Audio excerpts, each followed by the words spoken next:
Even in the dead of winter, long before central heating became commonplace, families across Europe, North America and rural areas worldwide managed to keep their homes reasonably comfortable at night.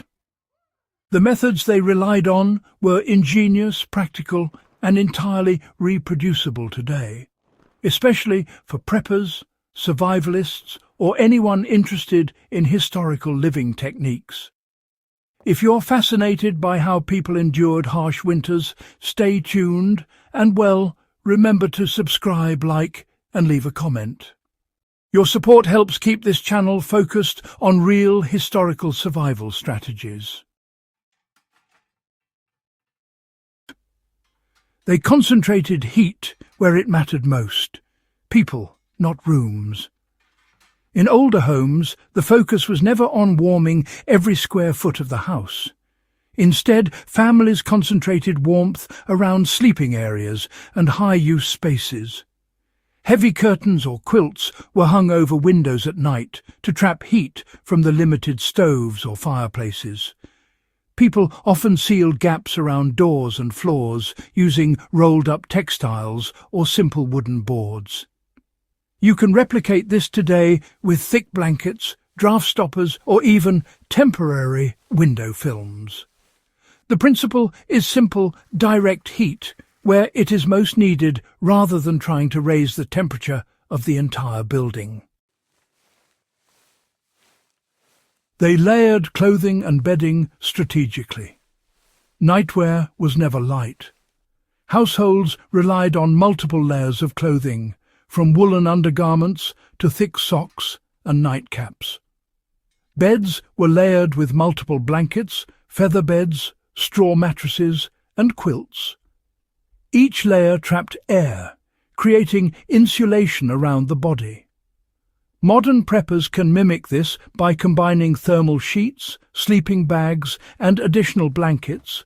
Even in a centrally heated home, this approach preserves warmth efficiently. Understanding the layering principle is crucial because it shows that personal warmth does not always rely on heating large spaces. They used body heat collectively. Families slept close together, often in the same room, sometimes in the same bed, depending on cultural norms. The shared body heat significantly increased comfort in frigid conditions.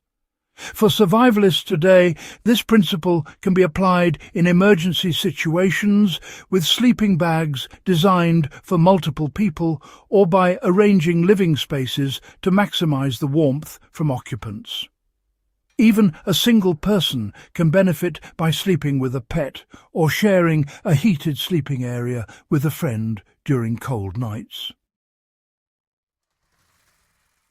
They relied on localized heat sources that were simple, but, really effective. Before central heating, portable stoves, fireplaces and bed warmers were absolutely essential. Metal bed warmers, often filled with hot coals, were placed under the covers before bedtime, and cast iron stoves provided heat for individual rooms. Some households used hot water bottles, which in their simplest form were metal or clay containers filled with hot water. For a modern application, a small, energy-efficient heater or a hot water bottle placed in a sleeping bag can, replicate these effects. The key takeaway is that even minimal localized heat, if applied intelligently, can dramatically improve nighttime comfort. They designed homes to retain warmth passively. Architecture played a significant role, honestly. Thick walls made of stone, brick, or logs provided insulation, while small windows reduced heat loss. Some homes had sun-facing rooms used during the day and then closed off to maintain warmth at night. Furniture placement also mattered. Beds were positioned away from drafty areas and near heat sources. Today, understanding this can guide emergency shelter setups or survivalist construction, emphasizing insulation and heat retention without relying on energy-intensive systems. They used natural materials that retained heat. Straw, wool and feathers were primary materials for bedding, clothing and even floor coverings. Straw mats or rushes covered cold floors, while wool blankets trapped heat effectively. Featherbeds provided not just comfort, but significant insulation. Even for modern survivalists, incorporating natural materials is practical.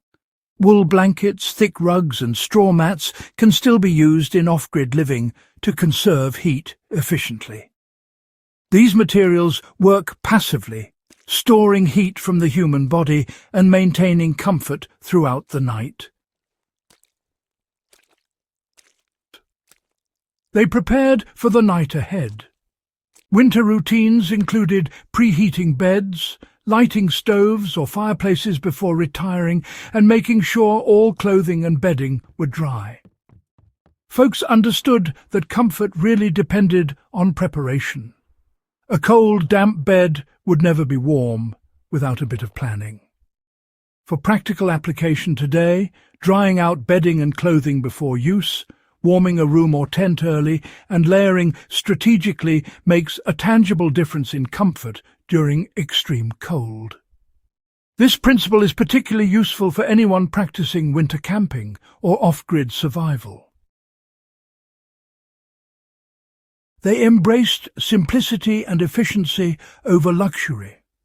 In contrast to modern reliance on electronic heating, past households relied on simple, repeatable systems: a single heat source, concentrated warmth and insulation through materials and human ingenuity. For preppers, this is a critical lesson.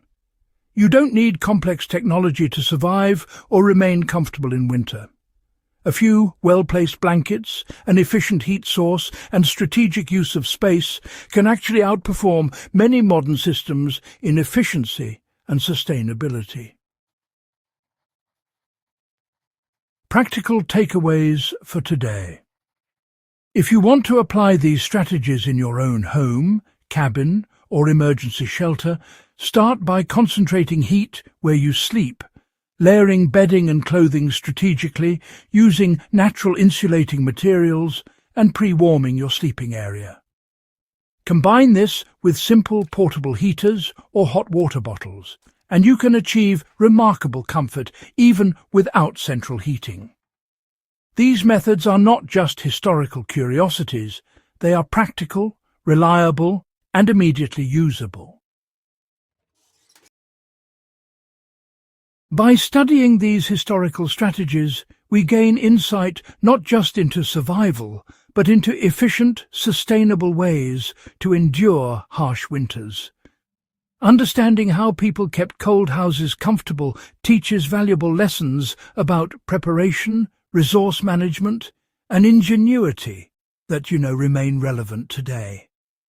If you found this guide valuable, don't forget to subscribe to Warfield Prepper Chronicles, like the video, and leave a comment with your thoughts or experiences using these old techniques. Share it with fellow history buffs and survival enthusiasts, so they too can benefit from methods that have endured the test of time.